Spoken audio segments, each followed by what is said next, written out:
I know Landon Johnson with Awards Watch. I am so glad to be here with you guys today. Great to see you again, Paul. Lewis, great to meet you as well. Nice to meet you. Paul, now that you're a father and you're voicing, this animation character, but a feeling, how does it feel to play that role? And what did you bring to it? How did you approach your role as Embarrassment? I think choosing highbrow family entertainment is something I'm really attracted to now, and I've gotten to do it a couple times, this being the height of it for sure. And with Embarrassment, it was just about trying different approaches to get those noises, and not knowing what would work, but trusting the creative team that they're going to find the best take to throw in there. And yeah, it's fun to make something that I know is going to be in my children's lives as they get older, and it'll start with just being entertained, and then eventually they'll understand what some of this stuff means, and I think it's a really meaningful film. I'm really impressed. Yeah, absolutely. And then fear, anger. We all have anger. I feel like I resonated a lot with anger because it's kind of our initial reaction to a lot of things. How did you approach reprising that role and coming back to it almost 9 years later? It was easy. It's like, it's kind of like it's what I do, and I continued to do. I do these rants. I read rants from other people. I have a rant cast. I don't talk to other people. I have people who send in the things that are upsetting. So it's kind of something that it was like, okay, now I get to do this again, which is phenomenal. And that they came up with this alter ego, and now, it was really easy. It was like, okay, what's next? And it was just like riding a horse. Yeah, it was. What about the recording? Any challenges in the recording booth or any kind of interesting stories behind the scenes that you can share? Yeah, there was a bit of insecurity with recording that character Embarrassment, because you can tell we're all finding it as we go. It's not like a direct thing where I think if someone were to listen to Lewis's stand-up, like there's this bit he does from back in the day about just hearing a fragment of somebody's conversation and it driving you mad. And if I think of that in my head of him going, if it weren't for my horse, I wouldn't have spent that year in college.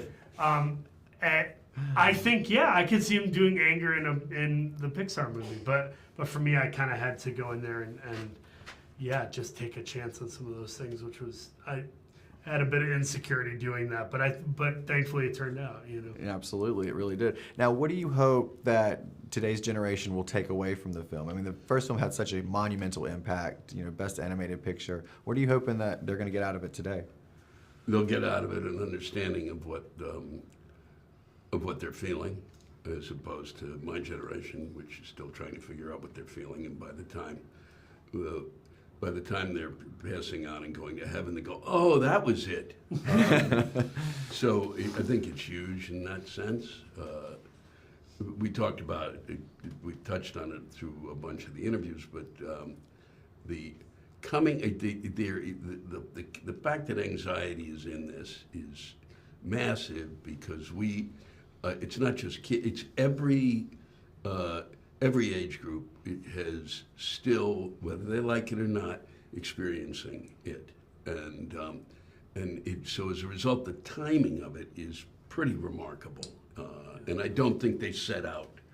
That I don't think is what they set out to do, but it couldn't have come at a better time, I believe, and I hope that impacted in terms of these kids kind of realizing it's a feeling that will pass, and it's tough. But if you have anxiety, it's tough to shake it.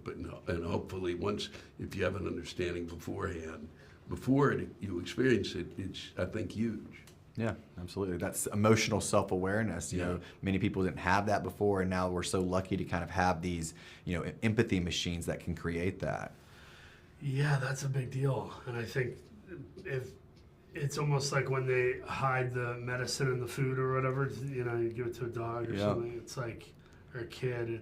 Pixar is doing a good job of having a really pronounced, important message wrapped up in a really entertaining and comical story. So anytime somebody can pull that off in storytelling, I see it with great stand-up comedians. I'm a big fan of this guy, Mike Birbiglia. And, there's been a special or two where I watch it and I go, wow, this is really profound. I'm actually about to start crying, but it was wrapped up in all these laughs. So I think the film has that. Yeah, a spoonful of sugar helps the medicine go down, right? Yeah, perfectly said. As they say. Well, thank you so much for being here and talking with me again. It's always a pleasure to speak with you and to meet you as well. It's a pleasure. Thanks.